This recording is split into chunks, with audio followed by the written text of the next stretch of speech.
नमस्कार दोस्तों, आप सभी का हमारे hidden tech facts YouTube channel में स्वागत है। आज हम इस वीडियो के माध्यम से जानेंगे ज्वालामुखी कैसे बन सकता है। समुद्र तथा महाद्वीपों के मिलन बिंदु के स्थित स्थल पर जब समुद्री जल पृथ्वी के अंदर धकेला जाता है, तब पृथ्वी के अंतर्गत तापमान बढ़ जाता है। इससे जल वाष्प बनता है और उसे बाहर निकलने की कोशिश करता है। जब ऐसा कोई स्थान होता है जहां की सतह कमजोर होती है, वहां ज्वालामुखी के रूप में प्रकट होता है। ज्वालामुखी विस्फोट एक अचानक और गंभीर प्राकृतिक घटना है जिसमें भूतल पर विस्फोट होता है और विभिन्न प्रकार की सामग्री बाहर निकलती है। ये सामग्री लावा, गैस, धुआं, राख, कंकड़ और पत्थर हो सकती है। इन सभी वस्तुओं का निकास ज्वालामुखी के निकास नली द्वारा होता है, जिसे निकास नलिका कहते हैं। इसके बाद लावा भूपृष्ठ पर आकर शंक्वाकार पर्वत बनाता है, जिसे ज्वालामुखी पर्वत कहते हैं। ज्वालामुखी विस्फोट के प्रक्रिया में दो रूप होते हैं। पहली प्रक्रिया भूपृष्ठ के नीचे होती है, जब लावा भूपृष्ठ के नीचे जम जाता है और विभिन्न प्रकार की रॉक फॉर्मेशन पैदा करता है। दूसरी प्रक्रिया भूपृष्ठ के ऊपर होती है, जब लावा भूमि पर आता है और विभिन्न प्रकार की भूआकृतियां बनाता है। ज्वालामुखी विस्फोट के पीछे कई कारण हो सकते हैं। पहला कारण है भूगर्भ में अत्यधिक ताप का होना, जो रेडियोधर्मी पदार्थों के विघटन और ऊपरी दबाव के कारण होता है। दूसरा कारण है कमजोर भूभाग का होना, जो ज्वालामुखी के निकट स्थित होते हैं। तीसरा कारण है गैसों की उपस्थिति, खासकर जलवाष्प की उपस्थिति, जो ज्वालामुखी के विस्फोट को बढ़ावा देती है। चौथा कारण है भूकंप, जो भूपृष्ठ में विकार उत्पन्न करते हैं और भूतल के कमजोर स्थानों को तोड़कर ज्वालामुखी के बाहर निकलने की प्रक्रिया को शुरू करते हैं।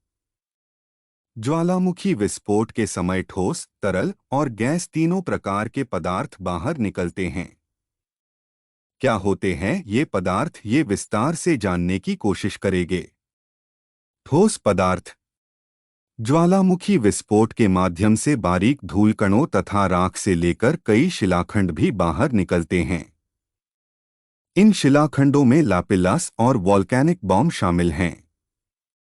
कभी कभी लावा से चिपककर संगठित हो जाने वाले नुकीले शिलाखंड वॉल्केनिक ब्रीसिया कहलाते हैं। तरल पदार्थ ज्वालामुखी से निकलने वाले तरल पदार्थ को लावा कहा जाता है। यह बहुत ही गर्म होता है और इसका तापमान 600 से 1200 डिग्री सेल्सियस तक होता है। लावा की बाहर निकलने की गति और उसकी रासायनिक संरचना भूमि की ढाल पर निर्भर करती है। गैसीय पदार्थ ज्वालामुखी विस्फोट के समय कई प्रकार की गैसें निकलती हैं, जैसे hydrogen sulphide, carbon disulphide, hydrochloric अम्ल और अमोनिया क्लोराइड। इनमें से ज्यादातर भाग जलवाष्प होता है और यह गैसों की महत्वपूर्ण सामग्री होती है।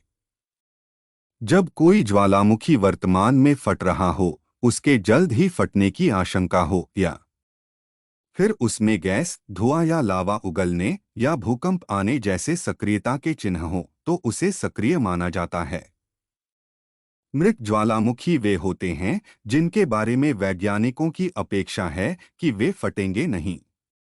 इनके अंदर लावा व मैग्मा खत्म हो चुका होता है और अब इनमें उगलने की गर्मी और सामग्री बची ही नहीं होती। अगर किसी ज्वालामुखी के कभी भी विस्फोटक प्रकार की सक्रियता की कोई भी घटना होने की स्मृति नहीं होती, तो उसे अक्सर मृत समझा जाता है। सुप्त ज्वालामुखी वह होते हैं जिन्हें फटने के बाद एक और विस्फोट के लिए दबाव बनाने में लाखों साल गुजर जाते हैं। इन्हें उस दौरान सुप्त माना जाता है।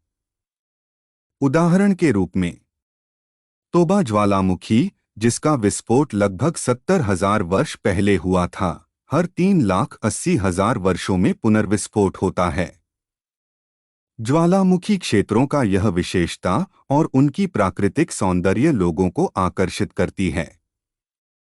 इन स्थलों पर वैज्ञानिक अध्ययन के अलावा पर्यटकों के आगमन भी अधिक होता है, जिससे यहाँ की स्थानीय आर्थिक विकास में भी योगदान होता है। ऐसे ही रोचक तथ्य जानने के लिए हमारे YouTube चैनल को सब्सक्राइब करें।